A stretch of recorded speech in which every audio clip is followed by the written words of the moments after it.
अगर आपकी सैलरी 1 लाख है तो 25% का मतलब है 25,000 का एलोकेशन। तो कुछ इस तरह हो सकता है, निफ्टी 50 इंडेक्स फंड में 50% for stability and long term growth, 50% allocation का मतलब 12,500 महीने का। ये आपके पोर्टफोलियो की फाउंडेशन है। इस फंड में भारत की टॉप 50 कंपनियां जैसे रिलायंस, एचडीएफसी, टीसीएस आदि शामिल है।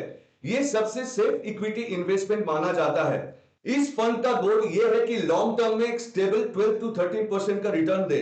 इसके बाद आता है मिड कैप फंड। इस फंड में 30% एलोकेट होना चाहिए for higher growth potential with moderate risk. 30% allocation का मतलब 7,500 महीने का।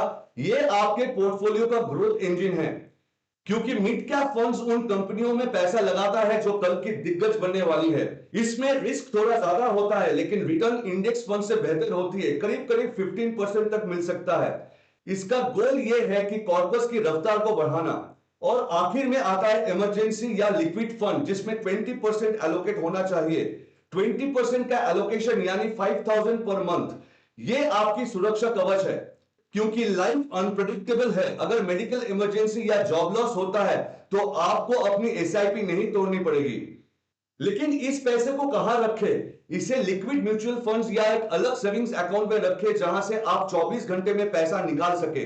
आपका टारगेट यह होना चाहिए कि कम से कम 6 महीने के खर्च के इक्विवेलेंट फंड तैयार करना।